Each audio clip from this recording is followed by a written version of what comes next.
Welcome, everyone. I'm Sunita Vishwanath. The Executive Director of Hindus for Human Rights, and welcome to our second Betak for Liberation. This is our new series of online discussions designed to critically explore what it means to imagine a Hinduism rooted in love and liberation in our contemporary moment. Betak is a Urdu word for a sitting, and generally implies an intimate gathering for intellectual and artistic exchange. Betaks have long been places for transformative thought, discussion, dialogue, and debate in South Asian communities. Our first Betak last month in February brought together two experts on Swami Vivekananda to discuss his life and legacy, how to understand his contributions in the context of Hindu nationalism, and whether his positions and teachings strengthen a liberatory anti caste Hinduism or oppose it. Today's Betak for Liberation is particularly special to me. In honor of Women's History Month, we're bringing you two very special members of our community, Pandita Pratima Dubey and Pandita Sapna Pandya. As an organization living our way into a Hindu practice and tradition which rejects caste and all forms of bigotry, we are often asked, what is actually quite a reasonable question? Okay, what does this anti caste Hinduism look like concretely in people's lives? Our two Panditas will share about the way they embody liberatory Hinduism in the world through their own worship and faith, through the weddings and other pujas and rituals and rites that they perform, and through their resistance to the patriarchy, casteism, and homophobia that pervades our community. Sapna and Pratima are living examples of the modern day inclusive and progressive Hindu practice that I, for one, deeply hunger for. I'm thrilled that we will hear from them today. Our moderator today is Shravya Tadepalli. She is an active board member of Hindus for Human Rights since 2020. Shravya has led several initiatives, such as the creation of our annual Progressive Hindu Calendar, state and local legislative advocacy efforts in Oregon and Massachusetts, and our Hinduism 101 training development for the US DOJ, the Department of Justice. Shravya's writing on Hindu nationalism and work of Hindus for Human Rights and other subjects has been published in the India Forum, Scroll, American Kahani, and many other publications. She's a 2024 graduate of the Harvard Kennedy School's Masters of Public Policy program and a 2018 Harry Truman Scholar. Shravya will introduce our two wonderful speakers and moderate the conversation from here forward. Our liberation betaks are intended to open our hearts and minds, deepen our understanding, and bridge the chasms within ourselves and between each other. Just as the Rig Veda directs us to let noble thoughts come from all directions, we ask you to keep an open mind and listening ears.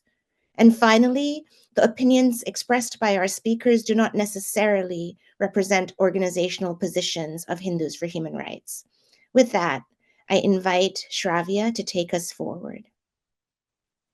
Hi, everyone. I'm Sravia. I'm very excited for this event today. And I just thought I would share a little bit about what makes me particularly excited about this event. I grew up in an area where there weren't a lot of temples or priests. We didn't actually have one in my town, but all of our rituals and celebrations were usually held in people's homes or a school gym, and they would almost always be organized by women. Women would do the pujas, women would know what's going on. We'd meet at the houses of women to celebrate Navaratri, and they were my Bal Bihar teachers. Women were the people who taught me my shlokas and my bhajans and all of my Hindu stories. But as I grew older and I started going to sort of more mainstream temples and things like that, it became very apparent to me that men really had control over Hindu institutions, and they were the priests in the temple, and I never saw a women priest in a temple, you know. Men were, you know, told, especially Brahmin men, told to do certain rituals like Upanayams, which were denied to other communities. And so just seeing this and then seeing that difference in terms of people's actual bhakti and their actual devotion, which exists, you know, regardless of gender, you know, that kind of has made me just care a lot more about alleviating these inequities. Like, and one thing that really stood out to me was my friend's mother, who taught me bhajans and shlokas and everything, like as a kid. She passed away a couple of years ago, and they had a priest who came in from Portland, did the rituals. But then he, you know, wouldn't allow her daughters to do certain things in the rituals. There was a ritual where he said, you know, we have to have 4 Brahmin men and they can only do this ritual. And so those kinds of things, when we're thinking about how to actually practically achieve an anti-caste, you know, feminist Hinduism, like I think those are things we really want to try to challenge and see what alternatives ways that, you know, can be developed. And you know, as someone who wants to get married at some point, you know, wants to conduct certain rituals in my life, like I want to be able to understand these rituals and how we can do them in an anti-caste feminist way. So I'm very excited for this discussion, and now I'm very excited to introduce our speakers. So first we have Sapna Pandya, and Sapna Pandya is here, and she founded Chingaree Consulting LLC to prevent harm to communities of color and celebrate their complex identities. As part of her work with Chingaree, Sapna serves as an officiant or pandita, conducting progressive and feminist Hindu ceremonies and weddings in memory of her late grandfather, Pandit Natwarlal Pandya. She grew up in the United States, steeped in her South Asian roots thanks to her parents, grandparents, and dance gurus. Sapna identifies as a pluralist and advocates for greater interfaith dialogue in the pursuit of social justice. She is a powerful voice for immigrant communities working towards greater racial equity and resource sharing. She holds a BA degree in religion, focusing on Vedantic Hinduism and Islam and biology, as well as a master's degree in public health. And then we have Pratima Dubey, and Pratima Dubey is a devotee of Shiva Shakti. While her parents, Dhanmati Dubey and Acharya Mahendra Ranaut Dubey, were born in Guyana, she was born and raised in Brooklyn, New York. She has been immersed in spiritual, religious, and cultural arts all her life. Pratima's father and guru hails from a long line of pandits who spread Sanatana Dharma and established several temples in Guyana and New York. Pratima's parents inspired her to take up her ancestral mantle and become the first female in their family to continue the spiritual legacy. She is a pandita, artist, musician, sacred healer, community organizer, and motivational speaker. Pratima is the founder of Sridevi Arts Incorporated and the resident priestess of Sadhana, the Coalition of Progressive Hindus. Over the years, she has collaborated in numerous initiatives to create inclusion for women and the LGBTQIA+ community alongside organizations like Caribbean Equality Project, Jahaji Sisters, Poor People's Campaign, and the Interfaith Center of New York. So with that, I think a first natural question to ask would be, what was your journey to becoming a pandita or priestess? What was the tradition of Hinduism you were raised in, and what, you know, was your religious training? What led you on this path? Thank you, Sunita and Shravya. I really appreciate the introductions and just for having this conversation. So I'm Sapna Pandya. I am really happy to kind of, if I can, start us with maybe a quick prayer, just to ground us in today's conversation, and to have, you know, just a space to think about how we even manifest female divinity. And I'll talk more about the concept of female itself when I speak a little later on. So you may be familiar with this mantra Ya Devi Sarvabhuteshu. Those of you that are familiar are welcome to chant along. And I've just selected a few of the lines from this larger mantra to recite together. So I'll say the words, I'll say the verses in Sanskrit and then also do the translation. Om Ya Devi Sarvabhuteshu Buddhirupena Samstita Namastasye, namastasye, namastasye, namo namaha. To that Devi who in all beings is abiding in the form of intelligence, salutations to her again and again. Ya Devi Sarva Bhuteshu Shakti Rupena Samstita. To that Devi who in all beings is abiding in the form of power, salutations to her. Ya Devi Sarva Bhuteshu Shanti Rupena Samstitaha. Namastasye, namastasye, namastasye, namo namaha. To that Devi who in all beings is abiding in the form of peace, salutations to her again and again. Ya Devi Sarva Bhuteshu Shraddha Rupena Samstita. Namastasye, namastasye, namastasye, namo namaha. To that Devi who in all beings is abiding in the form of faith, salutations to her again and again. Ya Devi Sarva Bhuteshu Samatva Rupena Samstitaha. To that Devi who in all beings is abiding in the form of equality, salutations to her again and again. Ya Devi Sarva Bhuteshu Kranti Rupena Samstitaha. To that Devi who in all beings is abiding in the form of revolution, salutations to her again and again. Ya Devi Sarva Bhuteshu Moksha Rupena Samstitaha. And to that Devi who in all beings is abiding in the form of liberation, Namastasye, namastasye, namastasye, namo namaha. Salutations to her again and again and again.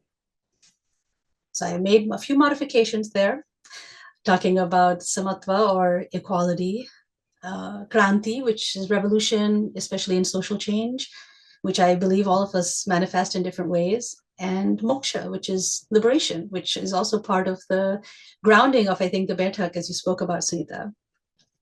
In terms of talking about my journey, to becoming, you mentioned the word pandita earlier. I really, for myself, I really take the root of the word pand for pandita really seriously, meaning knowledge. I consider myself just a gatherer of knowledge, really, and trying to soak it in from all places. So as you mentioned in my bio, my late grandfather on my paternal side, Natwarlal Pandya, he reinvented himself really in the US as a Pandit. He was a bicycle messenger in India when he immigrated here in the 70s. He then, as a Pandya and as a Brahmin, and again, this we'll talk about when we talk about caste, this was one of the doors open to him, is to learn himself, gather knowledge himself. He did not do diksha himself. He did not go to a monastery or an ashram himself to learn. He taught himself and studied books and figured out how to perform various rituals. Took some of the rituals we do at home, and I was raised in a Vaishnava sampradaya, and that's where he came from as well. So those were the rituals that I saw growing up around me, from particularly the home side. From him, there's a prayer that he taught me when I was 6 years old, which I still to this day, 40 years later, recite, just looking at my hand and reciting. So there were these like roots of practice that he instilled in me. But I will say that another, it's not an official sampradaya, but he was very much also a pluralist. He may not have used that word, but he used to love to read books from various faith traditions and gather knowledge from there as well. He actually got baptized in a church. Also, he has read the Bible. He had read the Bible. He had read the Quran. He had read the Torah. He had all these books on his shelf, and very much just loved to learn. And so I was also steeped in that. And that was when I got into college. I studied religion as my one of my majors. And he's a person that I used to discuss that with a lot, because he himself was very interested in comparative religion, and we could discuss it in different ways. So, that's sort of the roots of my thinking about becoming a pandita. And people used to tease me when I was doing my degree in religion also, like, oh, what are you going to become, a priest one day? And I'm like, no, I'm just interested. It's interesting, and here I am 25 years later. But one of the reasons that what also led me on this journey is my own experience of trying to get married. You mentioned yourself, Shravya, that you'd like to get married one day, and like what can that look like in terms of different evolutions of practice. And I, as a cis Hindu woman, marrying a Muslim woman who is gender nonconforming, we were looking for rituals that would be inclusive of all of who we are, in terms of both her traditions that she was raised in, and she was born in Pakistan and comes from a UP and Punjabi side, and myself, my ethnic cultures are Gujarati, Maharashtrian. We wanted to include all of that in the wedding. So how do you take Hindu, Muslim, Punjabi, UP, Gujarati, Marathi, everything, plus also our own views on caste and not wanting to replicate caste hierarchy, our own views on gender and not wanting to replicate some of the gender bias, and being inclusive of also her gender, the fact that she is masculine of center, and in some ways would want to actually step into the role that would be in an Orthodox wedding reserved for men to perform, right? So that's a lot. That's a high order for somebody to take on. And then, of course, the fact that we're both women, and we could not find a priest from the Hindu or the Muslim tradition, and this is in 2010, so 14 years ago, that would be willing to marry us. So we created our own ritual. We just made our own thing. I, again, took from the knowledge that I had gotten from my grandfather, and seeing him conduct so many marriages up and down the Eastern Seaboard, that I had seen enough that I'm like, okay, I think I have some ideas of the various elements of a Hindu marriage. Her family came from abroad and had more knowledge than either of us did about what a Muslim wedding ritual should look like. And we combined the two and we created our own thing. And word spread, and our family and our friends were amazing and embracing, and it was such a beautiful day. And they took part in because we couldn't find, priests or priestesses that were already ordained to do this, to perform this ritual. Our friends and our family stepped in. Her sister recited the Ayatul Kursi, one of the ayahs from the Quran, to be part of our ritual. We had another friend recite some of the Hindu wedding mantras. So we created our own thing. Word spread in the community, basically, that we had done this. And within the year, I was suddenly getting asked by other same-sex couples, "Can you do ours? Can you do ours?" So it really came out of necessity in the community that that this journey was born, essentially. And I felt called to. I literally dusted off my books from college, and looked through some of those other new books that I tried to find. I went to the Library of Congress. I literally sat there with these dusty old books and tried to find examples, because we do have examples within our Hindu faith tradition as well, of breaking caste and gender hierarchies, and try to incorporate that. And I'll talk more about that later. So that's where my journey sort of began, was answering the call from my own, particularly the LGBTQ community, of doing wedding rituals. And I have since also been conducting opposite sex weddings or heterosexual weddings. And the first time I remember that a straight couple reached out to me, I was like, "But why do you want me? You can go to the temple and get whomever." But their request was coming from, "But we want a feminist wedding ceremony," or "We want a progressive wedding ceremony." They come with different vocabulary that they use, but they're wanting to somehow evolve the tradition also. So basically, yeah, that was the journey. And where my training and my teaching came from was mostly me, like I said, my grandfather, as you mentioned, my gurus, my parents, reifying a lot of the rituals at home. And then later in college, particularly my professors, Dr. Balaji Hebar and Dr. Saeed Hussain Nasser, who trained me in Hinduism and Islam in college. And so that's where my knowledge comes from. Thank you so much. Pratima, do you want to share? Namaste, and thank you, Sapna ji. I'm deeply inspired by you and your work, and just thank you for doing what you do, really. It feels good to be able to share this space with you. Thank you, Shravya, for facilitating, and thank you to my Didi always, who actually has a lot to do with this journey, I must say. So if you wouldn't mind just restating the question. Yes. What was your journey to becoming a priestess? What was the sampradaya you were raised in, your religious training, and how did you decide to just go on this journey? I can't stop looking at Sunny when you're asking this question because, like I said, she just kind of like plucked me from the weeds and said, "You're gonna do this."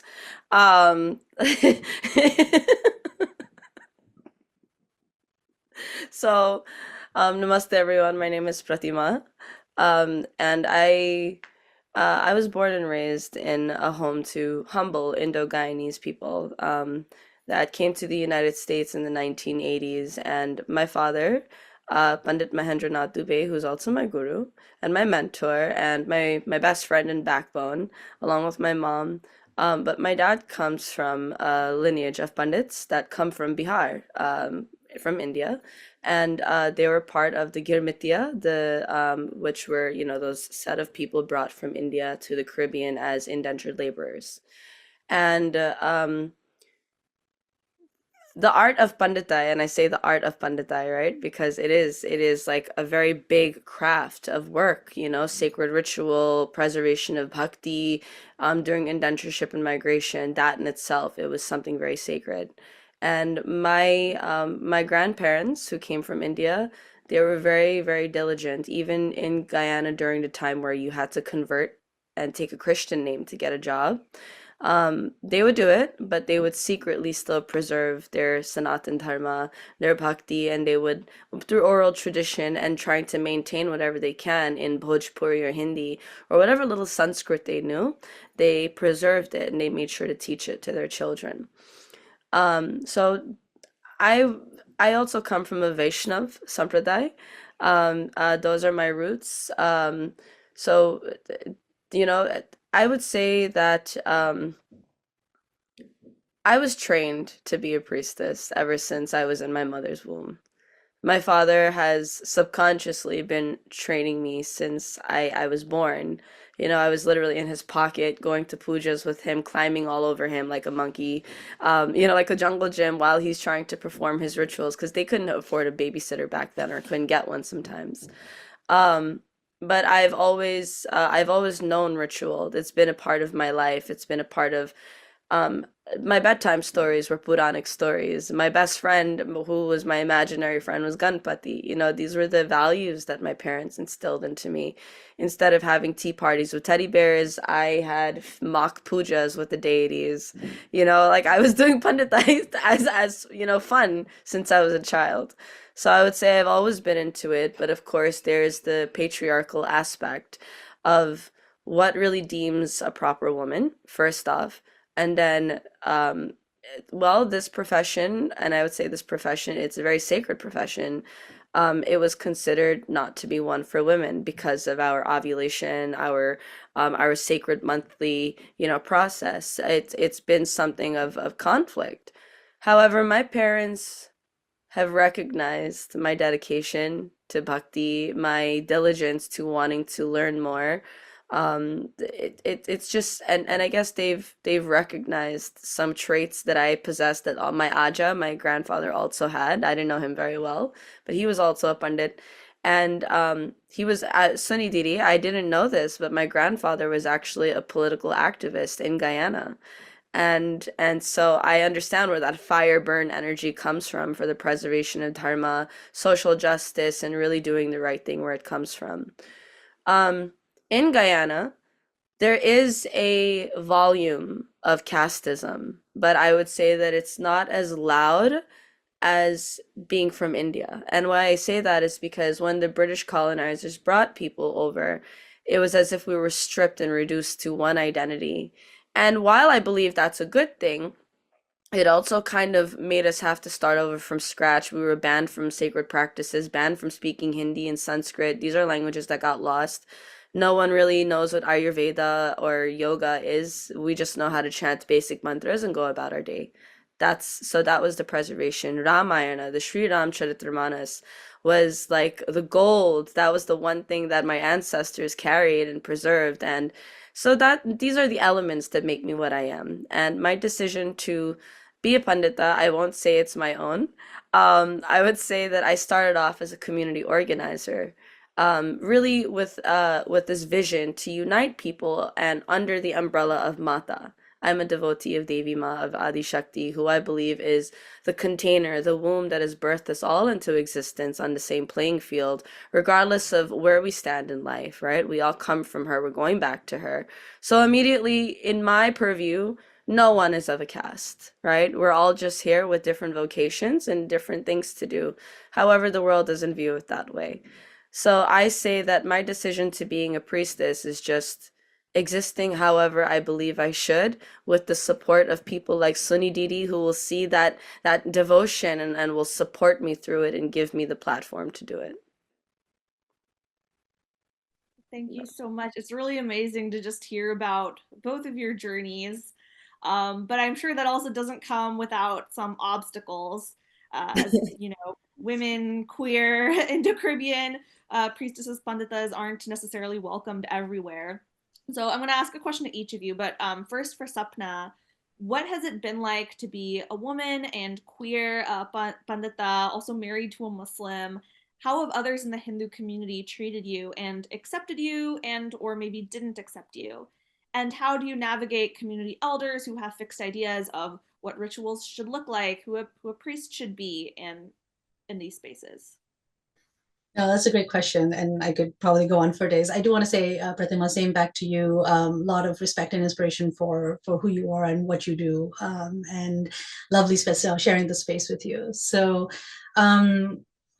I also want to say that my own experience as a cis woman, as a generally straight passing woman in diaspora, and that, like I said, there's so many notions of what it means to be a woman and what it means to be female, and so my experiences are limited to sort of how I show up in this world, in this physical body. And so it also it runs the gamut. I have had positive experiences. I've had some really negative experiences. I'm happy to share the sort of gamut of that. And like you said, Shravya, with all the different intersections of, being married to a Muslim, and what does that mean? And what does it mean to be queer? And, like I said, in many spaces I'm straight passing. So it's something that I have to also mention and say, and I purposely and intentionally do identify as queer for that reason.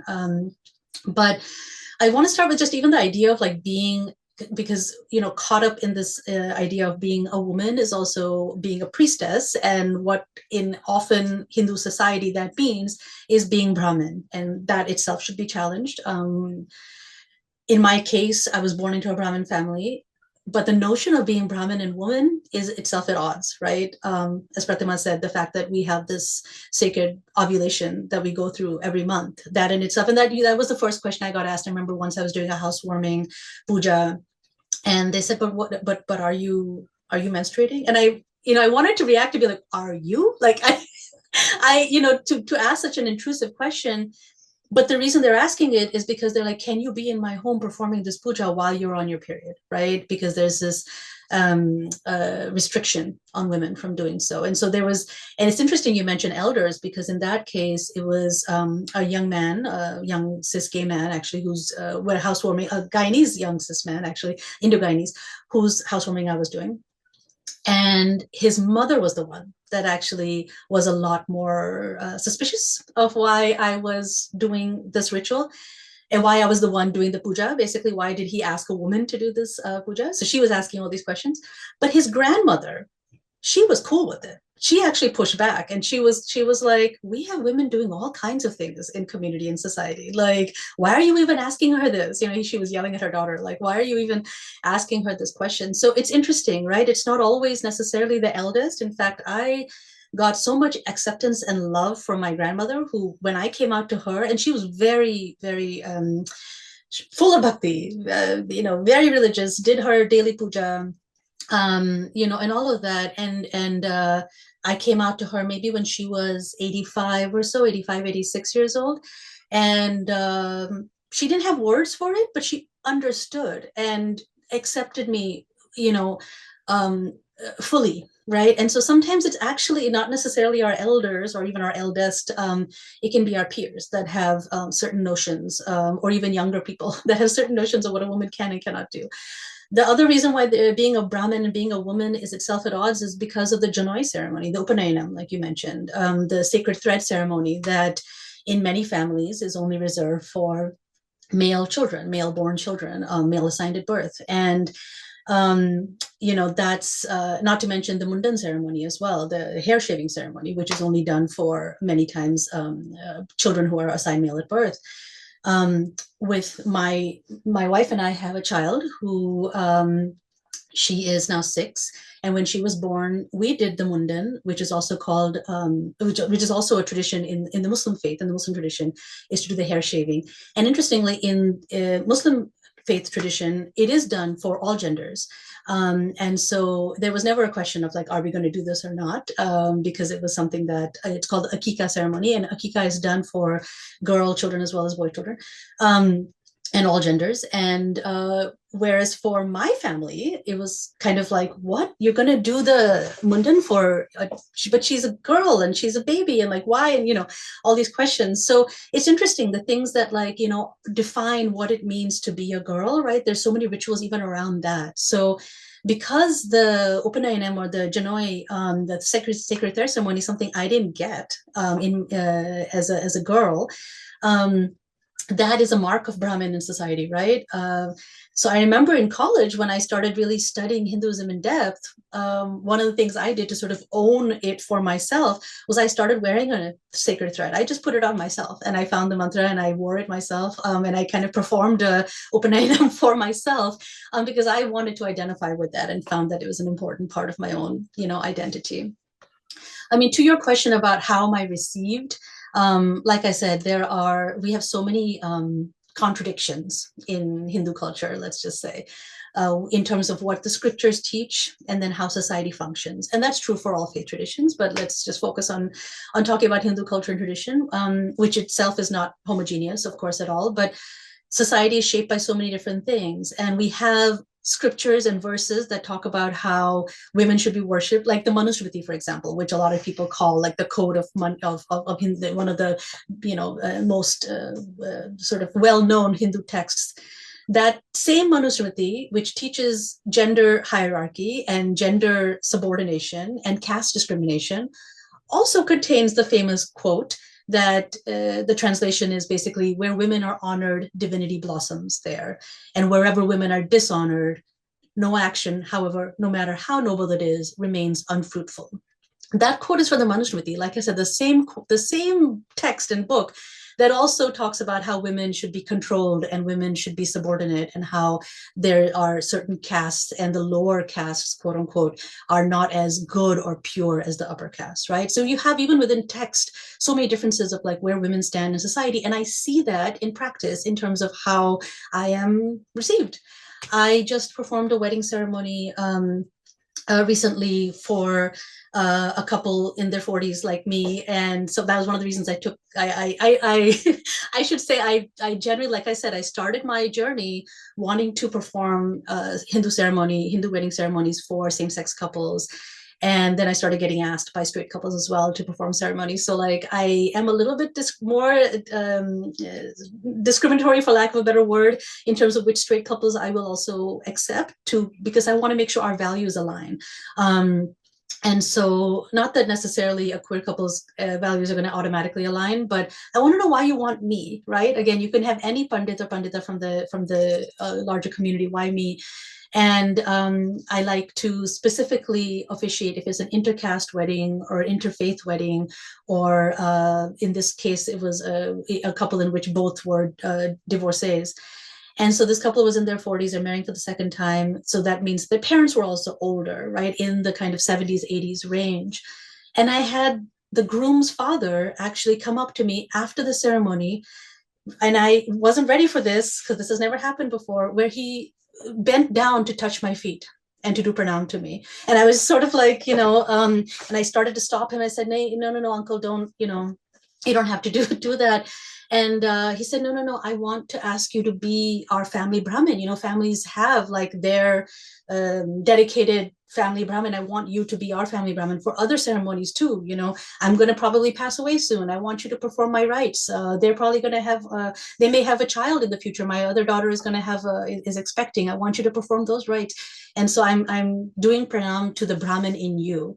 And I was in tears because I'd literally not ever seen that before, where somebody's recognizing that and seeing that. And again, this is somebody who's older, who actually was able to, and he knew everything. He knows that I'm queer. He knows I'm married to a Muslim. He met my wife because she came to the wedding as well. And in all of that, there was this beautiful acceptance, right?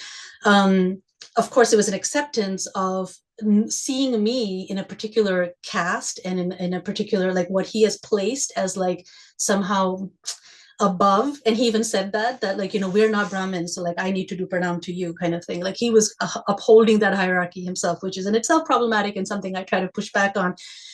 But I've had the opposite. I was also performing a wedding a couple of years ago in which, and this was another straight couple, in which the groom's father and the groom was from my own Gujarati Vaishnav community. And I won't go into all the details of it, but there was a lot of not recognizing me as hardly a human, to be honest. Forget a woman, forget a Brahmin. Like it was a lot of almost classist behavior, which is interesting because of the way that caste shows up in Indian society. That, you know, back in the day, Brahmins weren't necessarily from the highest class background, right? And this was a more upper class family. And they were very much sort of directing me and commanding me around, the groom's parents, to the point that in the ceremony itself, the groom's parents had very specific views on what they wanted as far as what the ritual should be, which I had already previously set with the couple, that we're not going to include certain rituals because they are casteist and patriarchal, and so we're not going to include them. But on the day of, literally on the mandap itself, I had the groom's father poking me with his hand, with his finger in my side, telling me, no, now it's time for such and such. It was time for the Kanyadan, which is one of the patriarchal rituals that I do not include. And he's like, no, now we have to do this, you know, poking me, sapna, like, you know, like that. It was appalling, to say the least. And I did have to turn around and tell him, do not touch me. And so it was a very interesting thing. Like I said, we have so many contradictions. In that moment, it's interesting that typically in South Asian society would be something you don't do, is to touch a woman who is not from your family in that way. He was basically almost touching me as if I was like his child or something like that, right? And then secondly, even your child, you shouldn't be poking like that. So there were just levels of disrespect. And I couldn't help but think, in all the experiences that I've had of that kind of disrespect, I couldn't help but think that if I was a man, would he be treating me this way? If I was a male pandit, would he be poking me in my back like this? You know, is this having to do with my gender? Is it having to do with, I don't know, what else it could be, really? And so it's I've had run the gamut, right? Like I said, of people touching my feet, to people poking me in the back, some showing great respect, some asking some questions about how much do we really need to share about who you are.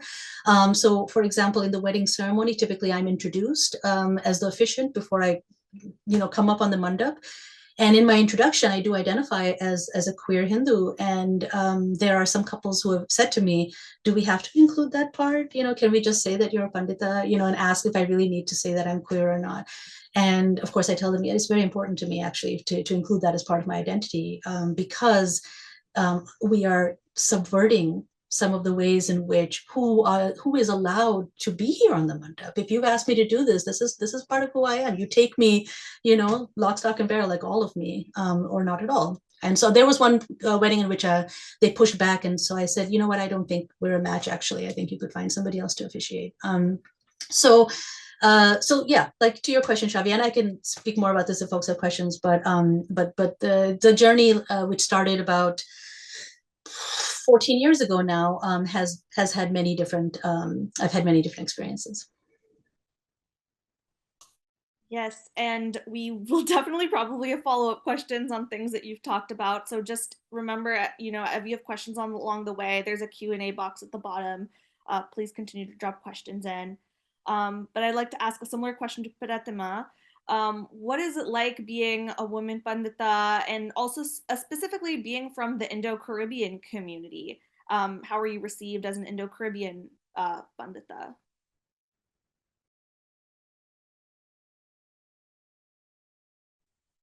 I think you're muted. Yeah.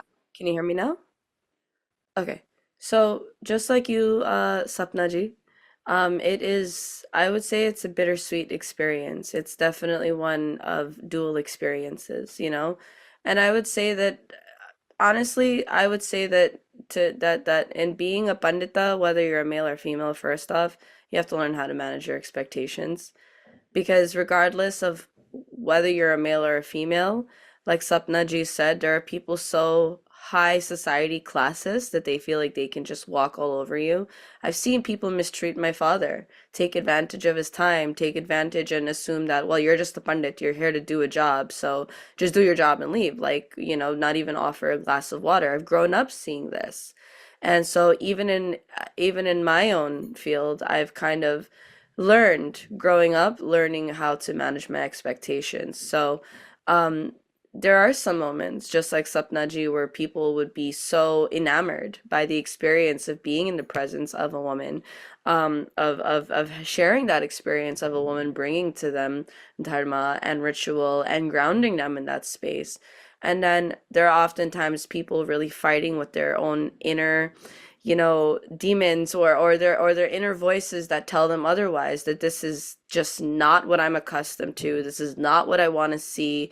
This is not for me. This is like it's a code error in my PC. You know, it's like woman, dark-skinned woman, Indo-Caribbean woman, you know, doing a puja, and yes, queer woman.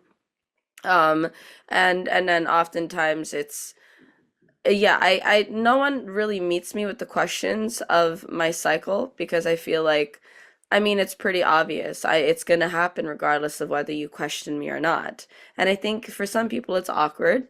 Um, for some people, I am often overlooked. You know, people struggle with, especially in the Guyanese community, like if men, especially grown men or older women, sometimes feel like they have to call me pandita, they start to stutter. And I fold my hands very lovingly and I say, you know, gee, my parents blessed me with beautiful names, more than one. Pratima, Kushmani, Sri Devi, you choose whichever one you want. They're all regarding the divine. You don't have to call me pandita, but I know who and what I am.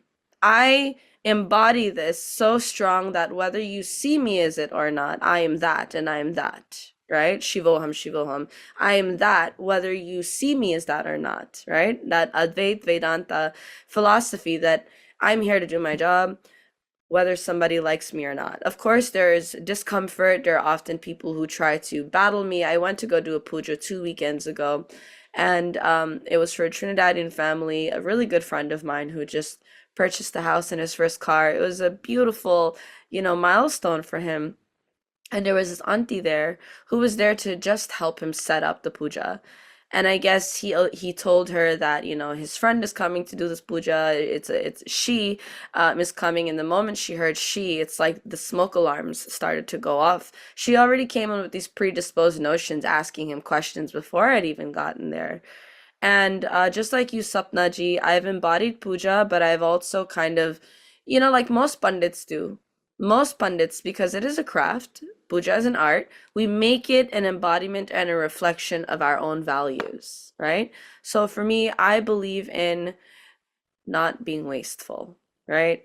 And sometimes in our puja ritual, we overuse milk, we overuse water, we overuse and overwaste so plastic, you know, rice, grains, soil, all of these things.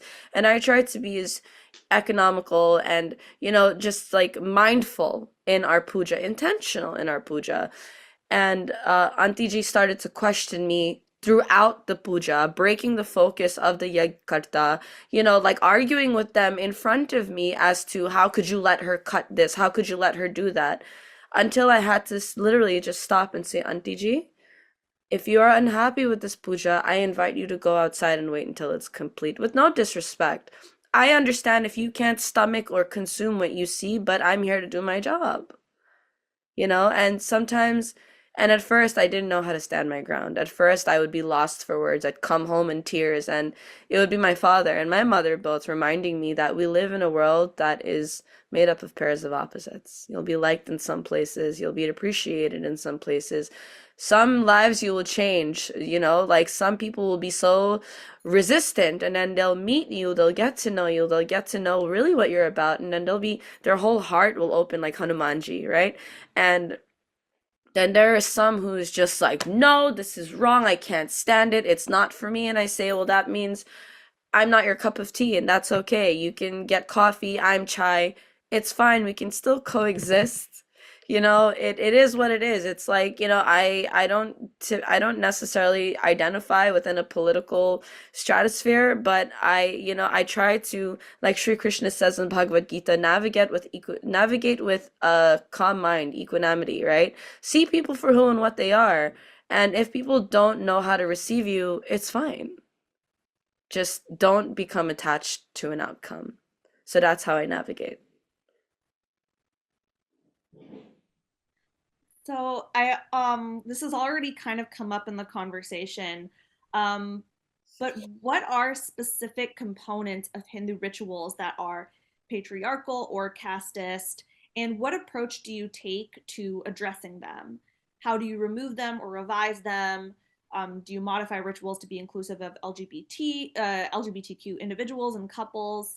And then kind of in parallel to that, what components of Hindu rituals are common across caste and cultural divides? And is there anything core that exists in our tradition? So really thinking of like the concrete elements of practice. And maybe Pratima, would you like to start this time? Yeah, thank you. So I'll say this.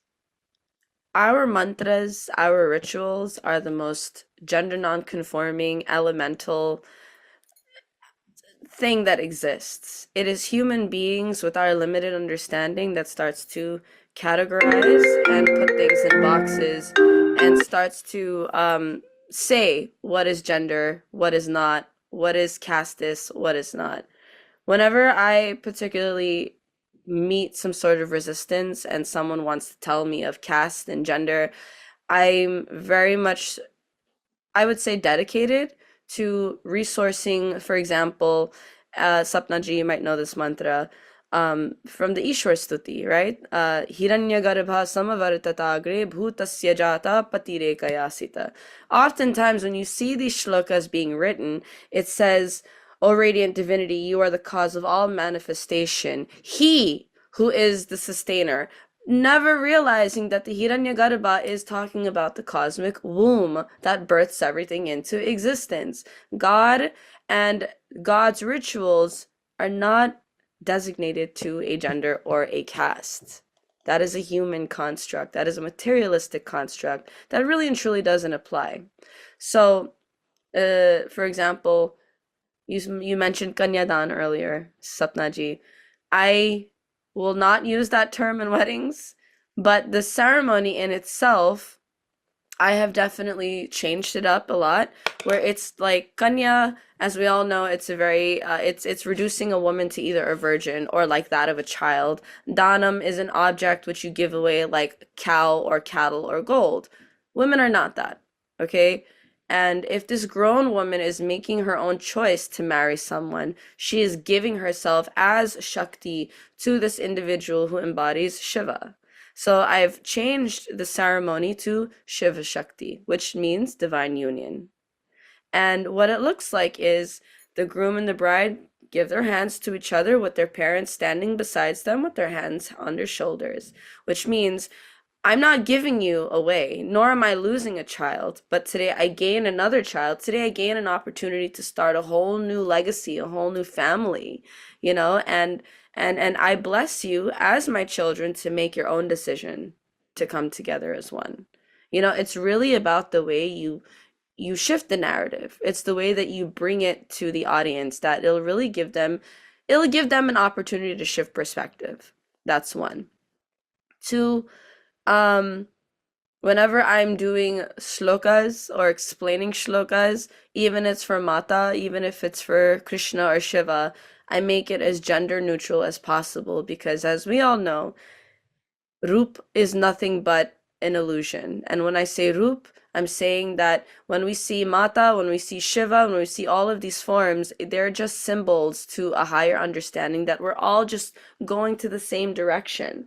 So in understanding, when we say Gatistam Twameka Bhavani, thou art my only refuge, O great Bhavani, you're not just speaking to Ma, you're speaking to the universe. Let's say that you don't identify yourself with a specific form of God. We are made up of the 5 elements. Panchatattva, water, fire, air, space, ether. And this is genderless. This body that you see here is made up of everything.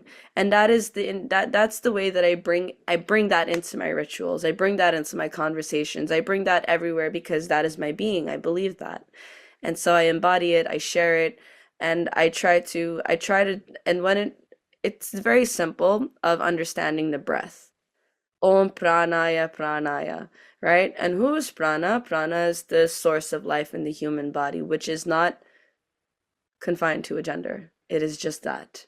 So that's really how I go about it. It's the language that I use, and it is creating the opportunity for others to think about it in that way as well. Thank you, Pratima. I'm so glad that you, and I co-sign everything you said, right? That, and that's what I was saying earlier in terms of there is the text, there is the scripture, where in itself, especially the way I was trained is to think about the progression of the texts also in terms of looking at some of the Vedas and those being the most gender neutral and the most sort of like all encompassing of all the various forms of being, whether that is our roop in our gender or our roop in our caste or whomever we are, to things that came about later like the Manusmriti, which reified stratification rather than an inclusive and an all-encompassing way of being in this existence, right? So I agree that there are ways in which it's so interesting the way that the shlok that you mentioned, where you're talking about the garba, like the womb, and that is translated as a he. I mean, the ways in which humans have taken these words in Sanskrit and made their own interpretation of that, right? So I might focus my remarks more on Hindu society as opposed to Hindu text, then, to kind of get into it a bit more in terms of the components of Hindu ritual, because Hindu ritual today is practiced by people, by humans, by society, and the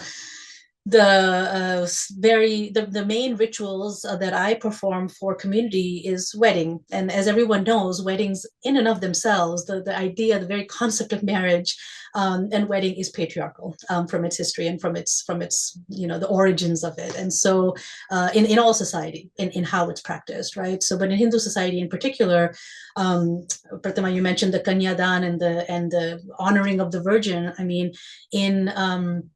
so if you want to really get technical about it, girls were, and it is pre-menstruating girls were the ones that were supposed to be married. Not after. You're not supposed to marry girls actually after puberty. You're supposed to only marry girls before puberty, which is why, and that is when I say you're only supposed to, like that is how Brahmanical upper caste, dominant caste society used to function, right, in historical times. And that is why it was called the Kanyadan, because she was literally a Kanya. I mean, she was a pre-pubescent, pre-menstruating girl. That has already stopped, right? The marriage before puberty, thanks to Baba Saheb Ambedkar, thanks to many different reforms in Indian and Hindu society, there has that practice in itself has stepped away from what was Brahmanical practice, right? And so why not continue with that in the ways that Pratima and I and others are trying to do? And so in terms of what is marriage and how it's in itself patriarchal, I mean, the giving away, we talked a lot about this, of a young girl, of a kanya, that Brahmin tradition. I'm going to borrow from one of our other colleagues in this space, Dr. Raja Bhattar, who also has coined a beautiful term that they use when they're conducting wedding ceremonies, which is kutumba angakam. Kutumba meaning family, angakam meaning embracing. So rather than a giving away of anybody, as Pratima said. It's a coming together, it's a bringing together. And so that same, and I perform it in exactly the same way you said, Pratima, where both people are sitting next to each other, their parents or their elders or whomever they deem to be the ones that they would want there as their sort of witnesses or advocates, are there next to them, to witness them accepting one another and bringing these two parties together, kutumba angakam, actually embracing the two, right? And a gifting of one, rather than a gifting or a giving away. I also wanted to say the other one, just the washing of the feet of the groom, and just the general idea of having a pativratna, or a worship of the pati, of the husband. That in itself is a patriarchal practice. And that was one of the big things, as I mentioned earlier, about the wedding in which I was being poked in the back, that the groom's mother was getting, very upset about, because she's like, but why aren't we doing such and such and such for my son? So, well, if you're ready to do that for your daughter-in-law as well, sure, let's include it, but we're not going to just do it for your son. And he was totally cool with that. He was like, absolutely. Like, if anyone's washing my feet, they're going to wash her feet too, so we just did away with the washing of the feet altogether. But the point is that equality is unfortunately missing in typical, when I say typical, sort of like, Orthodox Hindu wedding ritual. So there was a lesbian wedding that I had performed, for example, in which both brides decided to have each other's family wash their feet. So we did basically a patni vratna instead of a pati vratna, where the wives were being honored. And as we were joking, we're like, how come the women's feet never get washed? I mean, we need to get washed too. We were joking about that. But there's ways in which there was we want to still have some kind of nod to Hindu cultural practice, but not include the patriarchal element of it. And so these are some ways in which I've come up with, how to do that. Somebody asked in the Q&A, so I just want to address this, about the fact that I've been using the word Brahmin, and the fact that I've been identifying as a Brahmin, and like whether or not that means that I agree with Ambedkar's annihilation of caste. And I very much do agree with his teachings. And like I mentioned earlier, Ambedkar and the Dalit rights movement in general is responsible for bringing about so many of the modifications and advancements that we have seen that address Brahmanical practice and also casteist practice. I mean, ending of child marriage, ending of dowry practice, ending of the pativratna, the worship of the husband, like all of those practices that were tied to Hindu marriage ritual. Ambedkarji is responsible for bringing about the political changes in India, for example, that led for that revolution. So the point is, we have it in our own history. We have it in our own community's history of this, pushing against these practices. Why do I still, in some spaces, identify as Brahmin? First of all, from my last name, it's undeniable in most Indian Hindu spaces.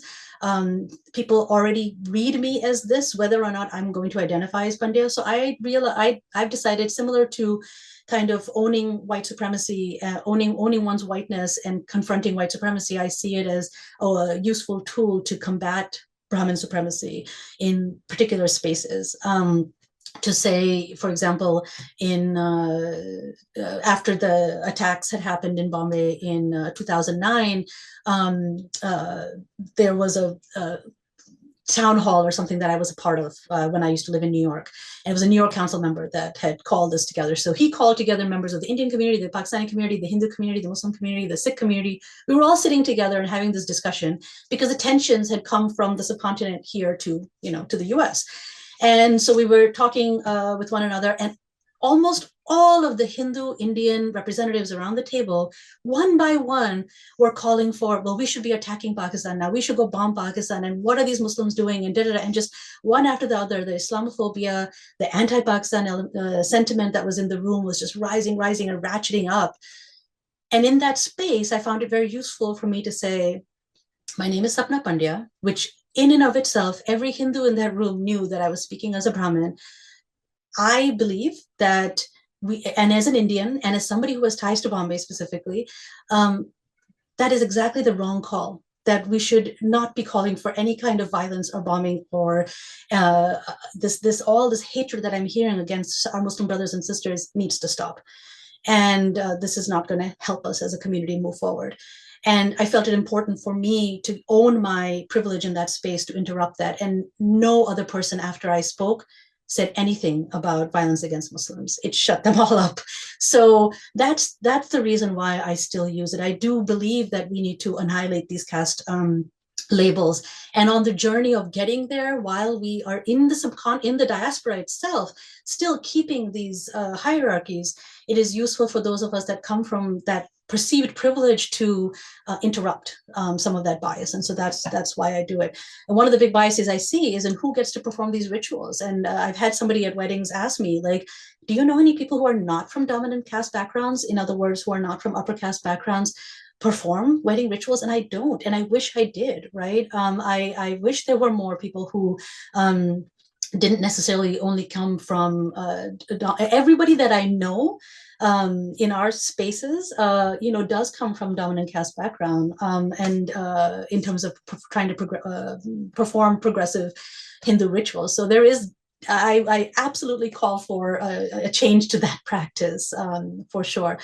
And one more thing that I wanted to mention, you asked about sort of what cuts across the different divides. In terms of marriage itself, the question of what is core or correct or necessary, in and of itself, like that's kind of also already a fraught idea, like I said, because what is necessary or correct is supposed to be that a girl marries a boy before she starts her period. So we're doing away already with what's considered to be correct. But one of the main commonalities I've seen, at least in the different communities for whom I've performed wedding ritual, is just the saptapadi, the 7 steps in a wedding. And doing that as the core wedding ritual seems to cut across a lot of the ethnic, caste, and cultural divides that we do have within Hindu society, right? Like I said earlier, it's not a monolith. There's no homogeneous Hindu society. And so, but that's one ritual that I have seen as common across the board. And there are 7 vows or promises that are connected to each of these 7 steps. And so I typically, whenever I have couples approach me and say, can we do this? Can we do that? I'm like, it's your wedding. You can do whatever you would like to do. I'm not here to tell you that you're right or you're wrong. It's your day. I'm here to just simply narrate. I consider myself a sutradhar, like I'm a narrator. I'm going to narrate to your guests what it is that we're doing. And you and I together are going to conduct a ceremony that matches your values, and brings in the rituals. I can inform you of what the different rituals mean and where they come from, and you can choose what you'd like to do. But the saptapadi, are the 7 steps or promises, we can do in some way, shape, or form. And around that, we can do many other things, and also try to evolve some of those rituals. I've had weddings where there's 2 barats, for example. If it's 2 grooms, we do 2 barats. I've encouraged cisgendered women to also do barats and come in on whatever vehicle they choose to do. But these are ways in which, unfortunately, still today, just recently, a couple of years ago, I remember reading about a wedding. I did not know that even riding on the horse was apparently a casteist practice, because there was a case a few years ago in Madhya Pradesh in India where people from dominant caste Brahmin community hurled stones at a Dalit groom on his horse on his way to his own wedding, telling him that he's not allowed to ride on a horse because that is something only Brahmin men can do, right? So Hindu society, and in particular upper caste and dominant society, will always try to come up with ways to control the power that they hold. And that is one of the ways that they hold power. And they're going to try to hold on to that power. And if you're going to try to take my power somehow, then I'm going to disallow you from doing that. And that is not the approach that that I would like to take moving forward, and rather have it be, inclusive to whomever would like to participate. Yeah, thanks so much for those answers. Like, it really gave so many concrete examples of, what's like problematic or where it comes from, and how it can be shifted or changed in a different way. And I really love the idea of like the Shiv Shakti, instead of doing Kanyadan. Like, that was just really beautiful. Like, something that we were talking about earlier is Jyotibai Phule. He was known for basically creating the Satya Shodak wedding, or an anti-caste Hindu wedding. And what's really interesting is if you read the description of what the Satya Shodak wedding is, it's basically conducted in plain language rather than Sanskrit. And it also has like a saptapadi and a garland exchange. So like, even when like there's an active effort to create like an anti-caste wedding, like these 2 elements are kind of kind of still there. And so I thought that was really interesting.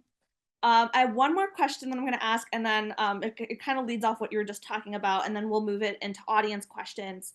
But one of the continuing issues of casteism, as you mentioned, Sapna, is that even progressive priestesses, panditas, are still usually of dominant caste backgrounds, and very specifically Brahmin backgrounds. And at least I don't think that we can truly dismantle caste, and we don't dismantle that caste link to the occupation of religious work. And so what needs to be done, and what are you doing to expand the knowledge of Hindu rituals to the wider population? How did you learn to do these rituals, and do you have any suggestions for people who want to learn how to do Hindu rituals? And I know you're part of this network called Pandit Bandits, which grew out of Sadhana's Progressive Priest Network. So I don't know if there's any connection to that or the work it's doing, but yeah, if you could just comment on that. Yeah, first you have to mispronounce Pandit as Pandit in order to make it Pandit Bandit. But yeah, absolutely. We're all on this journey of learning together. I mean, I think it never stops, right? Like it's a dynamic journey. And Pratima, did you want to say something first? I'll go after you. Yeah, okay. I mean, how I learned is, like I've said, in college and my grandfather and all of that, those different elements are there. How do I continue to learn? It is reading, and it is, like you mentioned, Jyotirbai Phule, Baba Saheb Ambedkar. There are people who have done this work already from our traditions, right? There are some of the readings that you sent as well of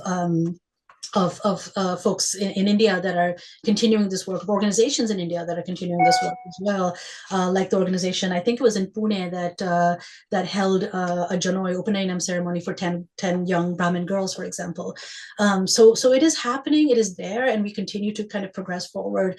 I think within the diaspora itself, again, it is very important, I think, to kind of name the caste, because there is some kind of a notion that we don't do this anymore, it doesn't exist, we don't do casteist practices. Yes, we very much do, and if we kind of ignore it or say that it's not there, then it continues the problem, unfortunately. So if you're looking for sort of guiding, what I look for, let me say, in terms of like guiding principles, if I'm trying to craft a new ritual or work with a couple for their wedding or something, I guess I ask myself a few questions.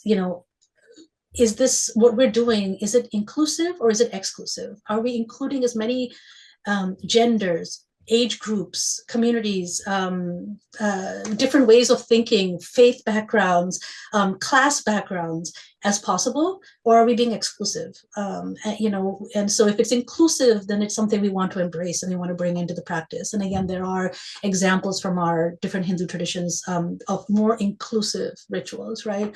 The other thing I ask is it an expansive or in an egalitarian view of gender? I talked about the washing of the women's feet instead of male feet, but also like the gifting. There's a lot of gifting that happens in marriage ceremonies often, depending on the community. And what is the spirit in which that gifting is being done? Is it being done in a way in which in a straight wedding, for example, the girl is still being seen as like essentially a commodity that's being bought or exchanged for, where the groom's family is giving all of these gifts to say thank you so much for your girl that we now get to own, kind of thing?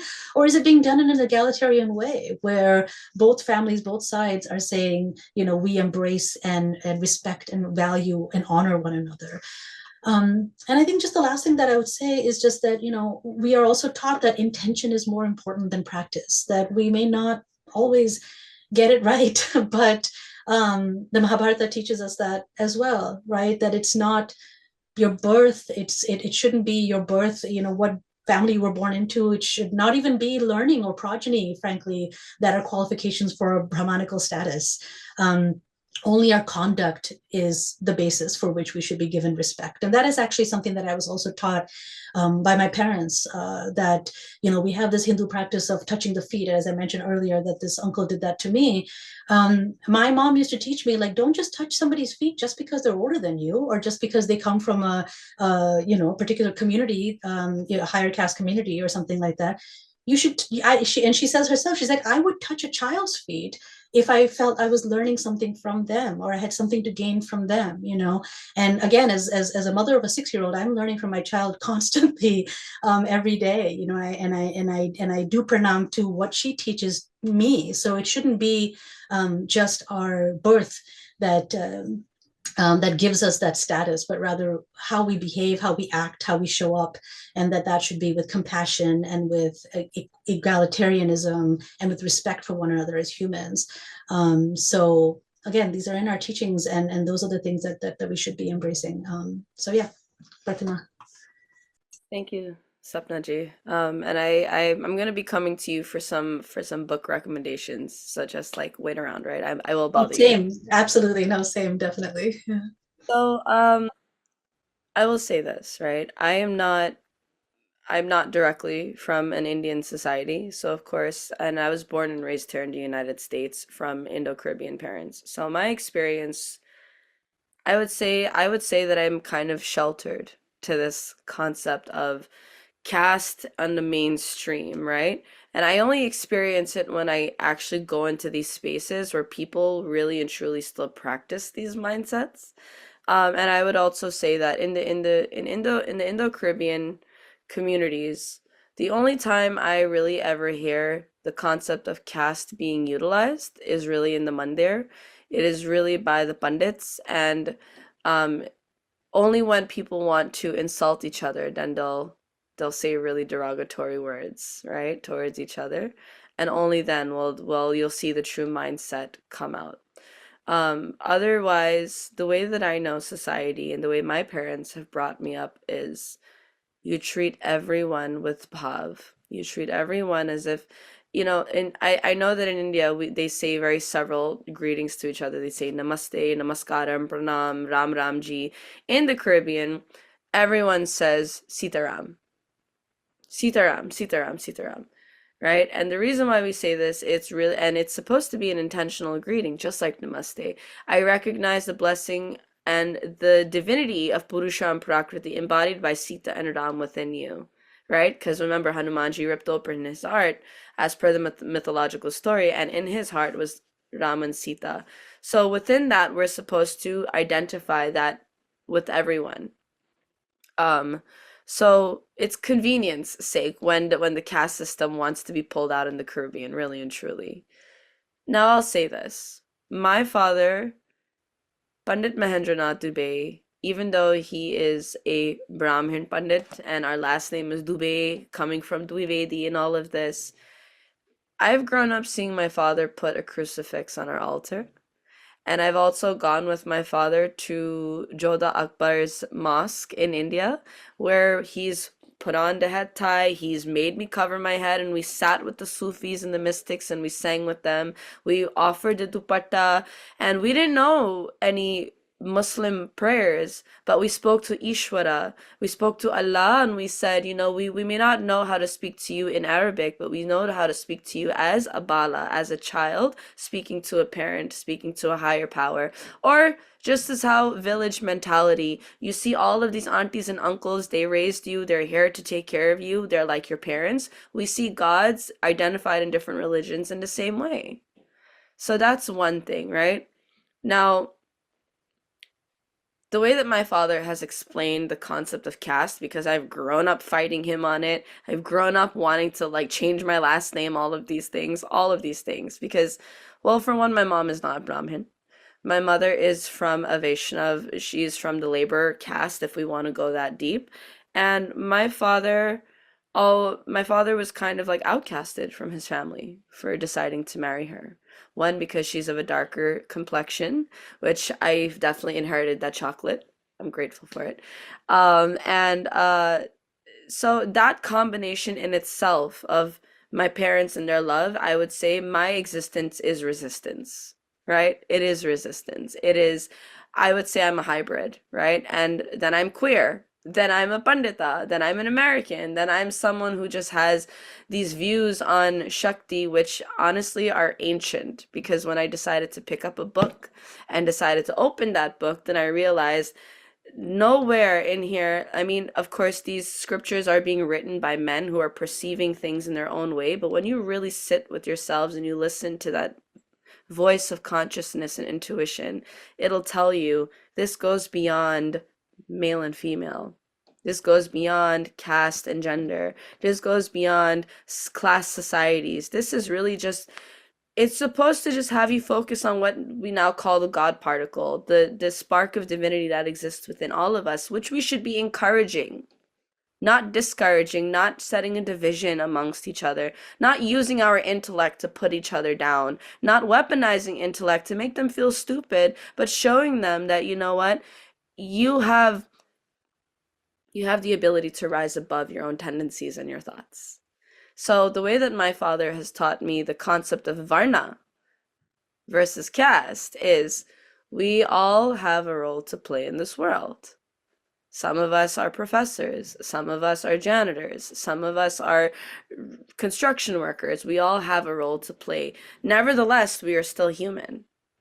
Nevertheless, we still breathe, eat, go to the restroom the same. We all have, we all exist essentially in the same way, rather, regardless if we're gay, trans, black, white, however, old, young, right? So the way he's explained it is, Kalasyasye mukhe Vishnu. We all possess the mouth of Vishnu. Kante Rudra Samasmrita. And the head of our bodies is Rudra. Mule tatasyato Brahma. We all possess the feet, which is Brahma. Now we come to it. Everyone who has a brain and a head, which we all do, this is where the instinct, the intuition, the Brahman sits. Right? The shoulders, which weighs our strength, is the body of the Kshatriya. This is where we wield our power. This is how we can protect and maintain, right? And then our body is that which can lift, can do the laborious work. That is the Shudra. That is the Vaishnav. And our feet, that which carries us everywhere, that which will physically lift itself to take you where you need to go to utilize the rest of your senses. That is the Shudra. It is not confined to a group of people, but it is qualities that we all possess. So that's why I say human beings are so limited in their way of thinking. And if we read the Bhagavad Gita, if we're open to even listening to it, it'll say time and time again, focus on the self. Who is the self? It is that without a gender. It is that space which cannot be burnt, cannot be wet, cannot be scratched, cannot even be seen. That which is imperceivable. How can you cast that? How can you even put a label to that? And that's the way that I've been raised.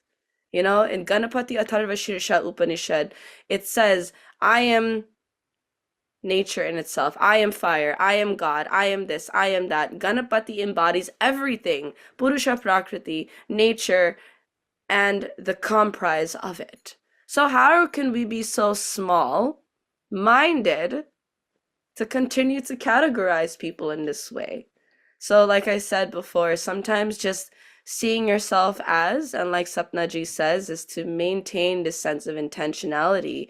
Like Sri Krishna says, to navigate with equanimity, regardless of your situation, where you come from and who you experience, is really important, especially as a pandit or pandita.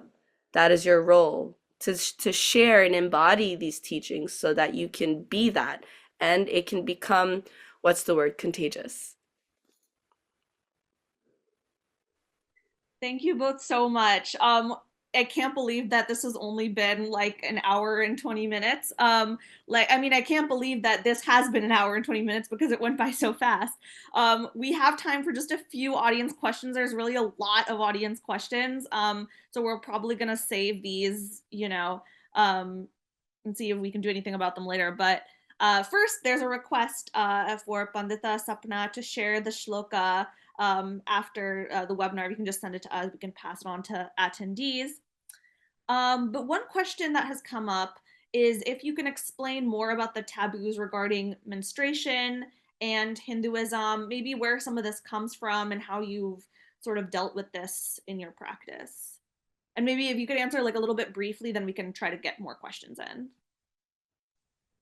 Sorry, can you repeat the question? What is the... Yeah, can you explain more of the taboos regarding menstruation, women's menstruation in Hinduism, where those come from and how you deal with those taboos in your practice? Short answer is I think it comes from patriarchy, and there is a sense that it's been explained to me that the idea is that women should be resting, and that's why women don't need to do puja and don't need to engage in ritual practice don't need to, like it's almost like a favor being done to us that you should go rest and like etc. That's how some people have explained it to me. I know the Puranas have been people say the Puranas whenever they don't really know where something comes from. Honestly, it kind of is this catch-all that you can say Puranas.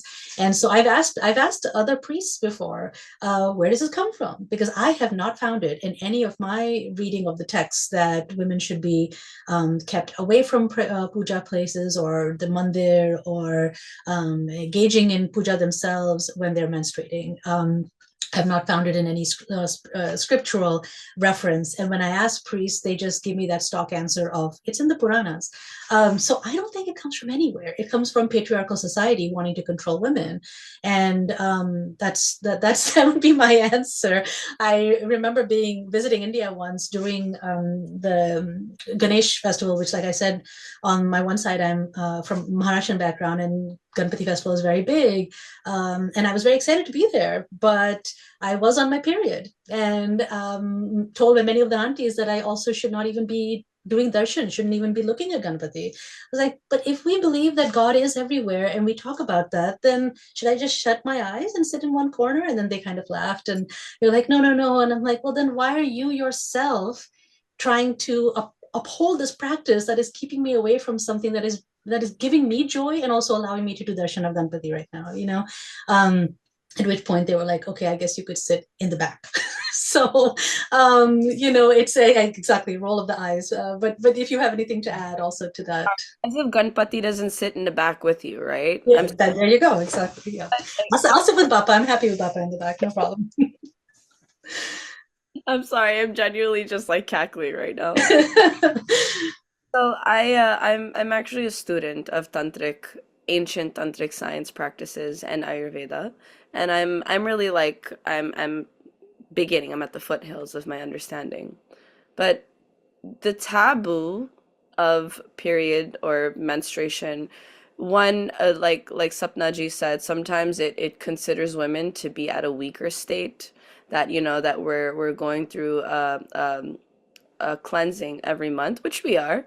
Our body is releasing all of the toxins, which I would say the fact that we even have the ability to do that, I would say makes us pretty clean because we're able to get rid of it, right? It's able to flow out of us. And so in terms of the tantric understanding, our blood, it's supposed to be that which is it has the ability to attract negativity. At least that's what I've heard. Do I necessarily believe that? I don't know. Because this is blood that's also responsible for the creation of all beings. So I really personally struggle with that. But I know that there's a taboo against it where, and I, at least again, this is how my father has explained it. It's like women walking around and bleeding on themselves, at least in ancient times, where they didn't have the facilities, they didn't have the items to wear to protect themselves. That's why they were given like an outhouse or an out room to just like bleed and drain themselves there peacefully. And then when they're done, they come back and they rejoin everybody. But we live in modern day society where we don't have to do those things, where we found ways to work around it. And so what I believe is that our society is really battling old traditions. Traditions that really have no sort of spiritual connection, but it's of course because it's traditional. It's things that people have been taught since they were children. This is just the way that they view it. But in terms of like the tantric understanding, there's the Kamakya Devi temple in Assam, right? The which is said to be the yoni of Devi Ma, where they shut down the temple for quite some days or months of the year. And when they open it, the temple is flooded with kumkum and sendur everywhere, which is representative of Devi Ma's blood, and they bathe in it like it's holy. Right. Right? They bathe in it. And so they're very, like I said, we live in a world filled with pairs of opposites where people have their own notions, and some are willing to kind of explore those notions to see whether they're true or false, and then there's some who just are diehard and unwilling. regardless, I understand we have to coexist in the world with all three of them. And I feel like have women, people of different castes, of genders, gender non-conforming, people of different religions, this sense of oppression because of old values and traditions, it just doesn't work anymore. It just doesn't. So that was just a note I wanted to add. And then we have another question, which is for someone wanting to tap into their divine feminine and push through the patriarchy, what do you recommend in terms of rituals, goddesses, mantras to connect to? We also have a few requests for book recommendations. And generally, if people want to learn more about what you all have been talking about, what are some good resources? Can I answer? If that's Please go for it, yes. I would say, before we go to any roop or any murti or any books, go outside and stand on the earth with your naked feet and pay homage to the earth that has birthed you into this world. That soil holds the remnants of our ancestry who can communicate messages to you. You want to see the divine, go to the water, soak your feet in the water. That is Prakriti, right? That is Ganga Cheva, Yamuna Cheva, Godavari, Saraswati, that fluid which is responsible for you being brought into this world, right? You want to see nature, you want to see femininity. Sit down with yourself and just focus on your breathing and pay gratitude for it. Prana Devi is said to be the source of life in your body. Once you can't breathe, you're dead. There's nothing. That space that exists outside of this world with zero oxygen, that is Kali Devi, that darkness. And that ray of sunlight is Lakshmi. The feminine is everywhere around us, and she does not discriminate who she gives any of these radiance and naturistic qualities to. She's birthed us. So I would say that that is the first ritual to really getting to know yourself. Be in nature, as cliche as it sounds, right? Go walk in the grass. Paint, and again, we've been talking about intentionality, practice mindfulness. Every creature that exists in this world is a child of Mata, whether you like them or not. Once you can recognize that within every being, you're recognizing Shakti. That is the highest form of femininity. And then, if you want a book resource, there is the Devi Upanishad or the Chandipat. The Chandipat, the Chandipat is a book where you literally have mantras. That's where Ya Devi Sarva Bhuteshu that Sapna Ji was chanting. It comes from there, the Chandipat, where you hear stories of Devi, you hear conversations between devotees and gods trying to understand who Devi is. And indirectly, those questions and answers are for us to understand who we are. So those are just two sources. That was beautiful. I very much agree with everything you just said and love the way you put it. The only one I would add to that is eat some good food and nourish yourself, because Annapurna Devi is also Devi. So that is food and sustenance. So, and it's interesting, we call all of these things Devi. Let's really feel all of those different Devis that are in and around us. So completely agree with Amaji. Thank you for that. The only other resource also that I would add is there are many female writers and priestesses and poets. You mentioned in some of the readings, I think that you had suggested that Hindus for Human Rights have suggested for this. There's a mention of Akka Mahadevi, for example, a Kannadiga poet, 12th century. I mean, like I said, in our traditions, we've had this conversation. There is need for more. And I think what Pratamaji, what you were just talking about in terms of we need to move forward, yes, and continuously create and birth our own new rituals, new teachings, new writings. I can't point anybody to one canon of these are the feminist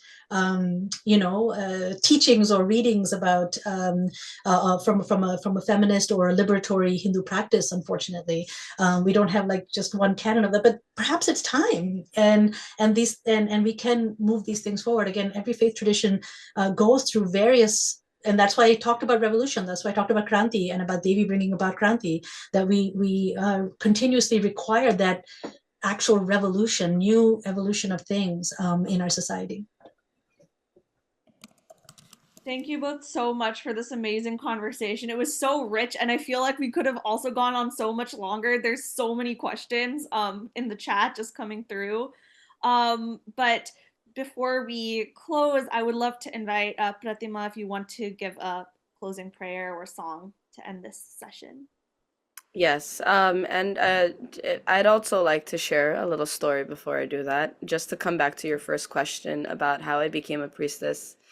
One day I was invited by Sadhana Coalition of Progressive Hindus to a protest in Manhattan. And the protest was advocating for Asifa Bhanu, who was just terribly, terribly mistreated and murdered. And once I heard the story, it invoked something. It invoked something unlike anything I had ever felt before.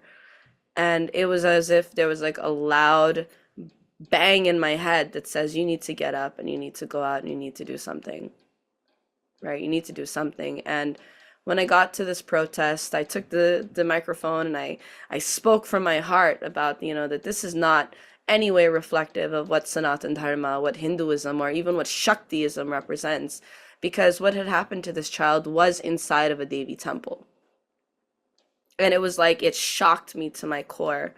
And Sunita Didi, who I had never met before, she was standing across from me and she walked up to me and she says, "Who are you? You need to come and do our pujas for us at Sadhana Coalition of Progressive Hindus." And it's because of her that I am able to do what I am doing today. It is because of her supporting me as a Didi, really being that voice of support and empowerment to tell me, "Pratima, you can do this. This is for you. You have that within you. I believe in you." And she says it to me all the time. And so thank you, Didi. And this is an offering for you. I ask all of you to please sit comfortably with your back straight, or if you can't, just sit in a comfortable position. And I ask of you to just close your eyes. And what I will be offering to you is the gift of sound, right? So my prayer today is saying to you, Om, Om,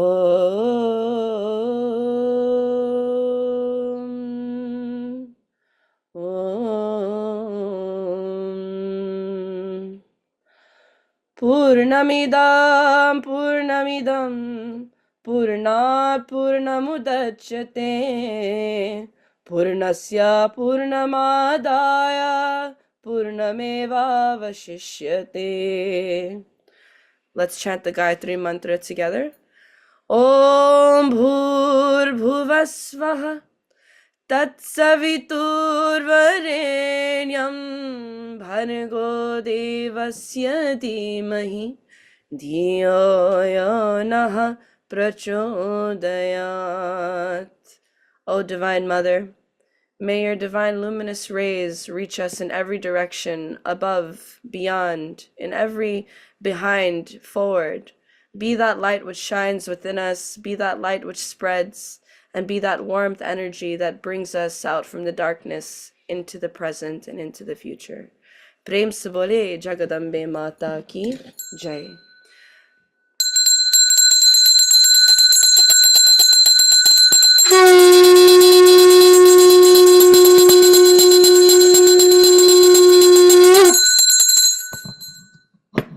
Om Shakti, may power and resilience be within every one of us. Om Satyam, may the truth prevail.